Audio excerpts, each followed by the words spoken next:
más cerca de Dios, más cerca de Dios, más cerca de Dios. Gracias por acompañarme una vez más a estar más cerca de Dios. En este día quiero invitarte a que nos visites en las diferentes redes sociales y allí en pantalla encontrarás nuestro número telefónico y de WhatsApp. Puedes enviar tus mensajes con peticiones de oración y si gustas que este ministerio pueda visitar tu ciudad, tu comunidad o tu congregación, estaremos pronto a responderte. En este día quiero compartir un tema muy importante contigo y lo he titulado Orar fuera de la voluntad de Dios trae grandes tragedias. Y quiero repetirlo y quiero que se pueda grabar en tu mente y en tu corazón. Orar fuera de la voluntad de Dios trae grandes tragedias.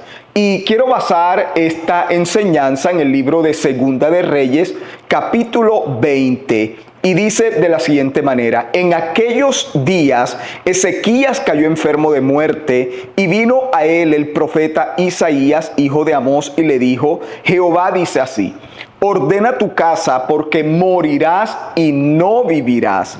Entonces él volvió su rostro a la pared y oró a Jehová y dijo: te ruego, oh Jehová, te ruego que hagas memoria de que he andado delante de ti en verdad y con íntegro corazón, y que he hecho las cosas que te agradan. Y lloró Ezequías con gran lloro.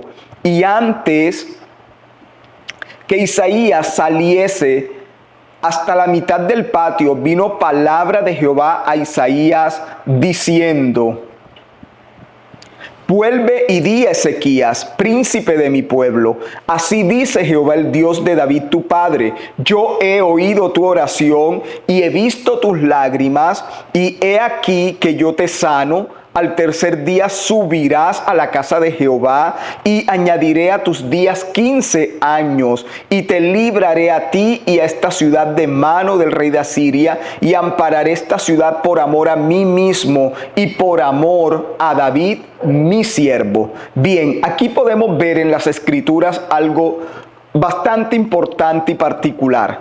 Lo primero que vamos a mirar es que Ezequías cae enfermo de muerte y las escrituras no dan detalle de qué tipo de enfermedad es la que aflige a Ezequías, pero es una enfermedad de muerte. Probablemente estamos viendo que este hombre, por el contexto, cuando seguimos leyendo este mensaje, podía tener una herida en cualquier parte de su cuerpo abierta, una gangrena o algún tipo de enfermedad que abrió su piel, y esto realmente había contaminado su sangre y estaba a punto de morir. Y pienso que cuando Ezequías entró en ese proceso de que su piel empezó a abrirse y las llagas de su cuerpo, él empezó a orar al Señor, y pienso que él oraba pidiéndole a Dios sanidad y pidiéndole a Dios que lo levantara y pidiéndole a Dios que lo restaurara. Y es allí cuando el Señor dice la palabra que envía su profeta, y Dios habla con Isaías y le dice: quiero que vayas donde Ezequías y le reveles mi voluntad. Quiero que él pueda conocer que mi voluntad con respecto a su oración y a su petición es que él debe morir, es que él no debe seguir con vida, porque es el tiempo de que él parta de esta tierra. Es el tiempo donde ya su vida cumplió su ciclo en esta tierra. Y vemos entonces que la voluntad de Dios para Ezequías, como dice en la palabra, él le dice: ordena tu casa, es decir, designa otro rey, haz las alianzas necesarias para darle estabilidad al reino y proteger al pueblo de Judá de todos aquellos enemigos. Y Dios fue muy contundente con Ezequías y le dice: Ezequías, yo conozco el futuro, yo soy el Dios omnisciente que sabe por qué y para qué hago las cosas. Y pienso que cuando estamos viviendo situaciones duras y difíciles en la vida, sabemos que muchas veces veces oramos conforme a lo que nosotros deseamos recibir y no conforme a la voluntad de Dios. Y esto es algo que realmente debemos empezar a cambiar la forma como oramos. Y sin importar la situación que estás viviendo hoy, sin importar la crisis o la necesidad o la enfermedad o el problema que tengas con tus hijos, con tu esposo o tu esposa,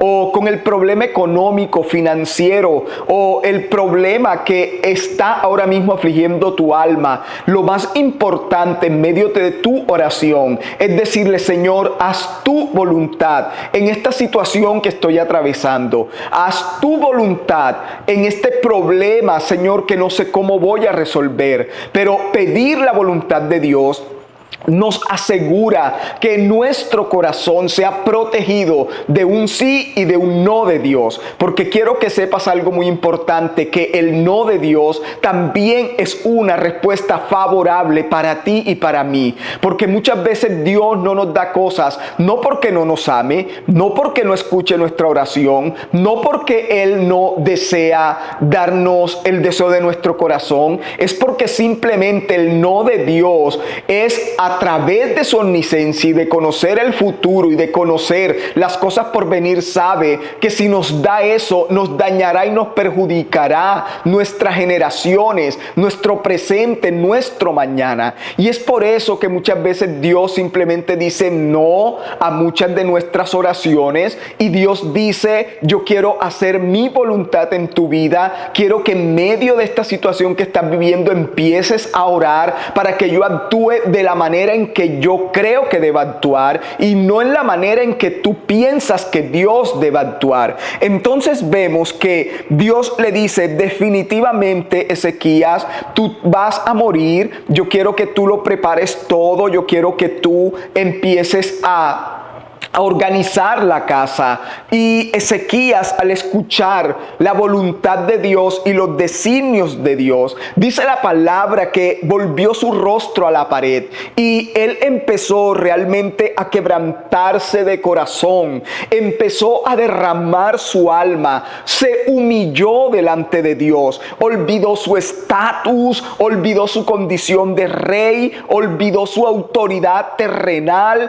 y delegada por Dios en esta tierra, y se humilló y humilló su corazón delante del Señor. Y sabes, hay algo que Dios no puede resistir en esta tierra, y quiero que puedas entenderlo de esta manera. Hay algo que conmueve la misericordia, el amor inagotable de Dios, y es ese corazón contrito y ese corazón humillado. La palabra dice en Salmo 51:17: los sacrificios de Dios son el espíritu quebrantado. Al corazón contrito y humillado no despreciarás tú, oh Dios, dice la palabra. Y dice que él oró y se humilló, y este hombre se humilla y clama desde lo más profundo de su ser al Señor. Significa que cuando él se humilla, Dios no despreció su oración, Dios no despreció el dolor, el clamor que salía de su alma cuando se enteró que la decisión de Dios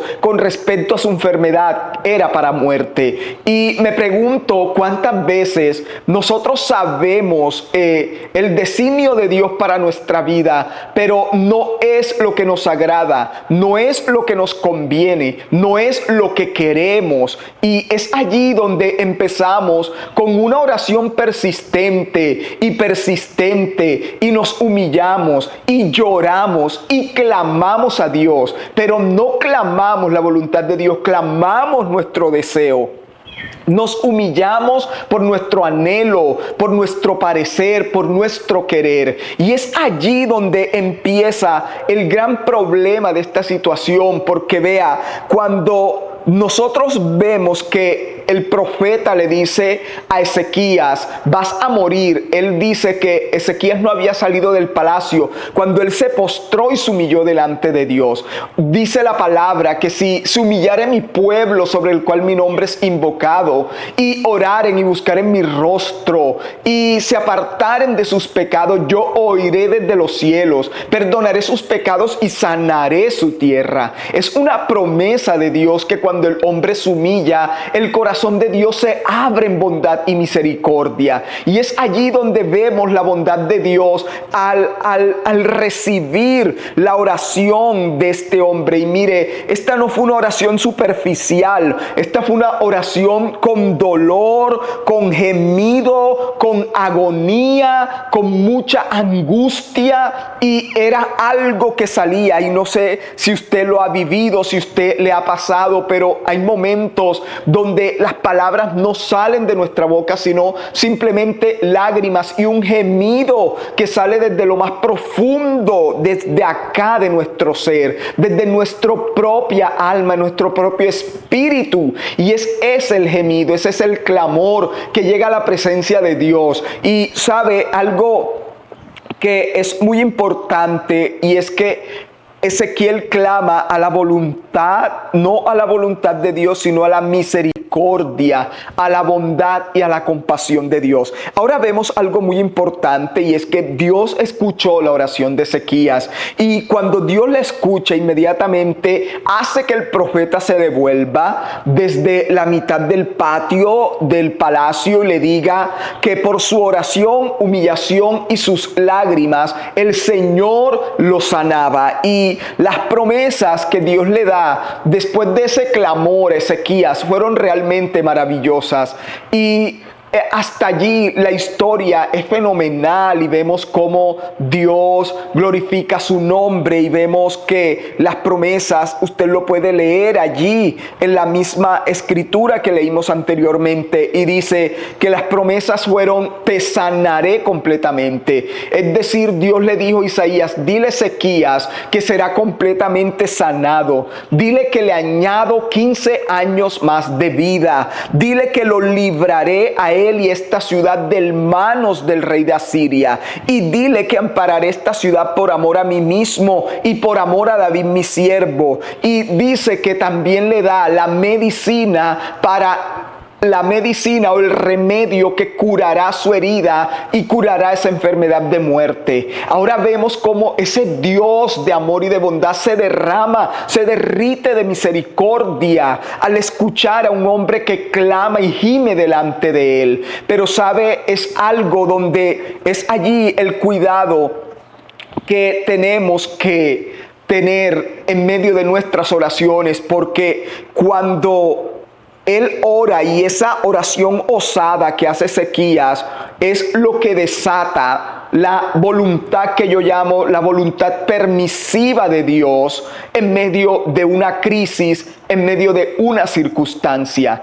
Dios sabía lo que venía. Dios sabía lo que iba a ocurrir en la vida de Ezequías si Ezequías seguía con vida. Mas el amor de Dios es más grande que todo lo trágico y que todo lo doloroso que pueda ser el futuro más adelante para aquellos que claman y se humillan delante de Él.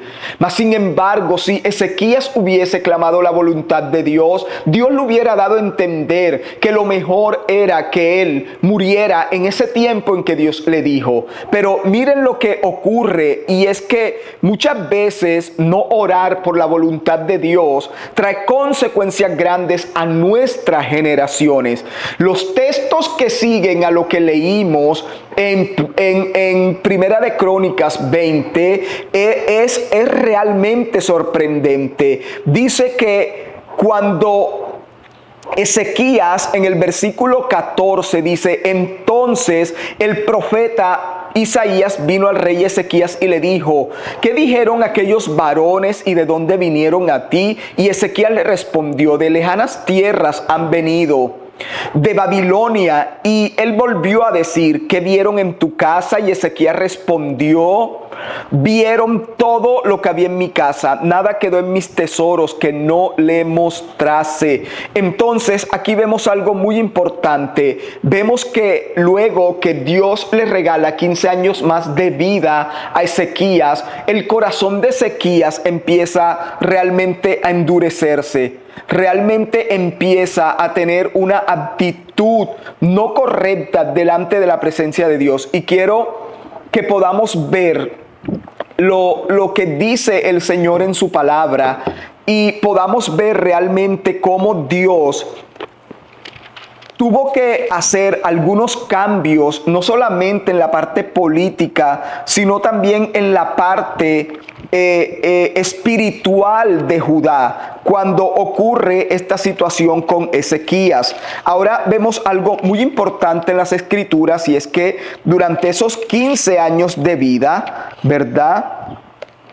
Durante esos 15 años de vida, dice la palabra que llegaron unas personas de Babilonia, llegaron desde Babilonia a Judá, y el rey Ezequías dice que los metió en su palacio, y además de eso les mostró todos los tesoros, y no hubo nada que no les revelara acerca de lo militar, de lo político, aún de las cosas que habían en el templo. Todo lo mostró y lo reveló, es decir, él desnudó su corazón ante sus enemigos, le mostró a sus enemigos sus debilidades, le demostró a sus enemigos sus fortalezas, le mostró a sus enemigos todas las cosas que habían dentro del palacio y también dentro del templo del Señor. Y esto causó furor delante de Dios, de los ojos de Dios, porque Dios no anhela que nuestros enemigos conozcan nuestras debilidades. Dios no anhela que nuestros enemigos conozcan nuestros secretos más profundos, porque los utilizarán en nuestra contra. ¿Sabes cuál fue la nación o el imperio que destruyó a Judá años más tarde? Fue Babilonia. Fue la misma ciudad al cual él le mostró las debilidades de Judá, los tesoros de Judá, aquellos que vinieron y derribaron el templo del Señor, derribaron las murallas, derribaron los palacios, e hicieron gran estrago en la nación de Judá y de Israel a causa de abrir su corazón ante sus enemigos. Y vea, esto no hubiese ocurrido si Ezequías muere en el momento en que Dios tenía destinado para él morir. Y decimos, ¿cómo es esto? ¿Cómo usted está diciendo ahora que Ezequías tenía que morir en ese momento? ¿Acaso la palabra de Dios no dice que el Señor quiere que vivamos y tengamos vida abundante, y que murió en la cruz para que nosotros pudiéramos ser sanados de nuestras enfermedades? Por supuesto que lo creo. Por supuesto que creo que Jesús, por su llaga fuimos nosotros curados. Por supuesto que creo que Él en la cruz pagó el precio por nuestra enfermedad y por tener largura de días sobre esta tierra. Pero es que hay personas en esta tierra que Dios las corta en un momento determinado de su vida, porque sabe que si siguen con vida, o sus almas se pierden o se convierten en instrumentos del enemigo, porque después de que Ezequías fue sanado, su corazón empezó a cambiar. Ya no era el mismo corazón. Su corazón se enorgulleció, su corazón se enalteció, su corazón se volvió duro, insensible para Dios. Y es allí, eso era lo que Dios quería evitar en la vida de Ezequías. Quería evitar esa tragedia, quería evitar que Ezequías viviera esa situación en su vida. Entonces vemos que Isaías le dice a Ezequías en ese momento: escucha este mensaje del Señor, versículo 17. Se acerca el tiempo cuando todo lo que hay en tu palacio, todos los tesoros que tus antepasados han acumulado hasta ahora, será llevado a Babilonia. No quedará nada, dice el Señor. Algunos de tus hijos serán llevados al destierro. Los harán eunucos que servirán en el palacio del rey de Babilonia. Entonces Ezequías dijo a Isaías: este mensaje que me has dado de parte del Señor es bueno.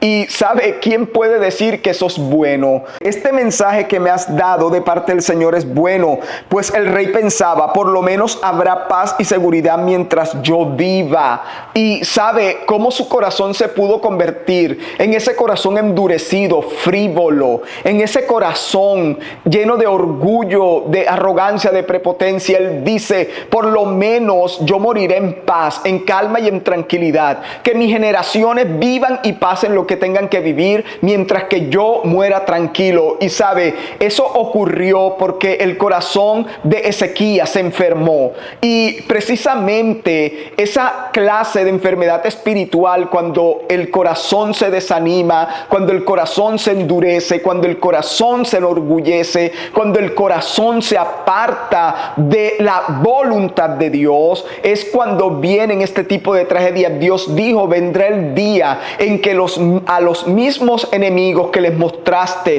los secretos de tu corazón vendrán y desalojarán todo y te dejarán en ruina. Y sabe, Dios conocía en su omnisciencia lo que el futuro que venía sobre Ezequías. Y eso no es todo. Luego, durante esos mismos 15 años, dice la palabra que tuvo otro hijo llamado Manasés. Y quiero que puedas ver en Segunda de Reyes 21 lo que dice la palabra. Y vea, dice que Ezequías, aunque tuvo otros hijos, al quien dejó reinando fue a su último hijo llamado Manasés, el cual lo tuvo durante los 15 años que Dios le dio más de vida. Y dice la palabra que de 12 años era Manasés cuando empezó a reinar. E hizo lo malo ante los ojos de Jehová según las abominaciones de las naciones que Jehová había echado delante de los hijos de Israel, porque volvió a edificar los altares altos que Ezequías su padre había derribado, y levantó altares a Baal e hizo una imagen de acera, adoró a todo el ejército de los cielos y rindió culto a aquellas cosas. Asimismo edificó altares en la casa de Jehová y puso a su hijo por fuego y se dio a observar los tiempos y fue agorero e instituyó encantadores y adivinos, practicó la brujería. Manasés ha hecho estas abominaciones y ha hecho más mal que todo lo que hicieron los amorreos que fueron antes de él. Fuera de esto derramó Manasés mucha sangre inocente en gran manera, hasta llenar a Jerusalén de extremo a extremo. Además de sus pecados, con que hizo pecar a Judá para que hiciera lo malo delante de los ojos de Jehová. Dios sabía que vendría un hijo de Ezequías durante esos 15 años, que sería el peor rey de Judá, que haría lo malo y lo perverso delante de los ojos de Dios, y que sería tan malvado ese rey que sería en su reinado donde muchos desastres y muchas desgracias ocurrirían. Y vemos entonces cómo, por no orar por la voluntad de Dios, y cuando Dios le dijo que moriría, lo primero que le dice es: escoge a otro rey, ordena tu casa, porque Dios no quería que Manasés naciera, porque sabía el gran daño que le haría a la nación. Mas sin embargo, por esa oración no acorde a la voluntad de Dios, empezaron a ocurrir una serie de desgracias en esos 15 años que le restaron de vida a Ezequías. Me pregunto algo: ¿acaso estás luchando en contra de la voluntad de Dios? ¿Estás tratando de hacer cosas en tus propias fuerzas, aunque sientes en lo más profundo de tu corazón que no es la voluntad de Dios que lo hagas? De pronto tienes un plan, de pronto tienes unas metas, tal vez tienes un negocio que quieres montar, pero ves que estás atado, hay trabas, pues las puertas se cierran, pero tú insistes, tal vez es la voluntad de Dios que no es por allí donde debes entrar.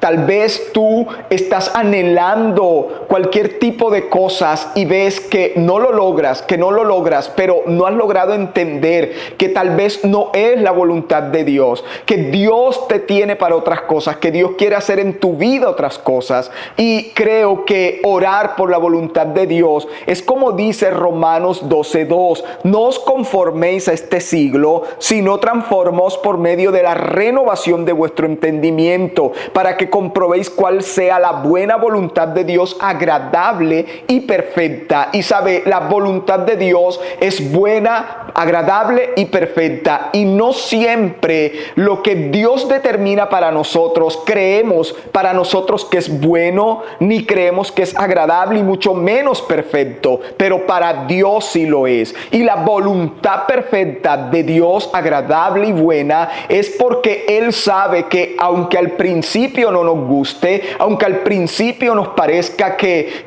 Dios se equivocó o que Dios no quiere darme lo que yo le estoy pidiendo, al transcurrir de los días nos daremos cuenta que lo mejor que pudo haber hecho Dios es no darnos aquello, es no haber permitido ese viaje, es no haber permitido esa puerta de empleo que se abriera, es no haber permitido ese matrimonio, es no haber permitido que ocurriera tal vez, o que yo no fuera a ese lugar, a esa fiesta, a ese lugar donde queríamos ir. Y a veces creemos que cuando Dios nos detiene es porque simplemente quiere hacernos un mal, y debemos entender que Dios nos ama y que Dios quiere lo mejor para nosotros. Ezequías debió morir el día que Dios dijo que moriría, pero por no hacer una voluntad de Dios y apelar a la misericordia de Dios, apelar al amor inagotable de Dios, produjo grandes tragedias sobre un reino que venía haciendo lo bueno y lo correcto ante los ojos de Dios. Por lo tanto, mi querido amigo y hermano, cada vez que ores, ora por la voluntad de Dios. Pídele a Dios su voluntad. Tal vez tienes a un familiar grave. Tal vez tienes a una persona que está enferma, tal vez tienes una situación financiera, vas a perder tu casa o tu vehículo, o tienes hipotecas y piensas que vas a perder las cosas o lo vas a perder todo, pero ora principalmente por la voluntad de Dios. Señor, tu palabra dice que por tu llaga fuimos sanados, pero si este es el tiempo en que tú tienes preparado para ese familiar mío, Señor, ayúdame y dame fortaleza para soportar la pérdida, para soportar el dolor, para soportar la angustia, pero te pido que se haga tu voluntad y no mi voluntad. Y cuando oramos de esa manera, estamos preparados para recibir un sí y un no de Dios, que realmente será favorable a nuestra vida y que será realmente lo que necesitamos recibir en ese momento. Recuerda que la voluntad de Dios es buena, perfecta y agradable. Padre, te doy gracias en esta hora y oro y bendigo a cada persona que me escucha, y te pido en el nombre de Jesús que les ayudes a entender y a comprender tu voluntad, que esa voluntad buena, perfecta y agradable se lleve a cabo en su vida. No importa, Señor, cuál sea la situación que están viviendo, cuál sea el problema que están atravesando, oro para que esa voluntad de Dios se lleve a cabo en ellos, para que el poder del Espíritu Santo les revele cuál es tu plan, cuál es tu propósito, cuál es tu voluntad. Que no permitas que el enemigo, Señor, se interponga y que el enemigo quiera hacer en la vida de ellos estragos. Padre, te pido en el nombre de Jesús la bendición de Dios sobre cada uno de ellos, y oro en el nombre de Jesús para que la gracia, el favor y el poder del Espíritu Santo se manifieste en la vida de cada persona que me oye. Haz tu voluntad como lo haces en los cielos, hazla en la tierra. En el nombre de Cristo Jesús, amén y amén. Que Dios te bendiga abundantemente. Recuerda seguirnos en las diferentes redes sociales. Dios te bendiga y nos vemos en una próxima ocasión.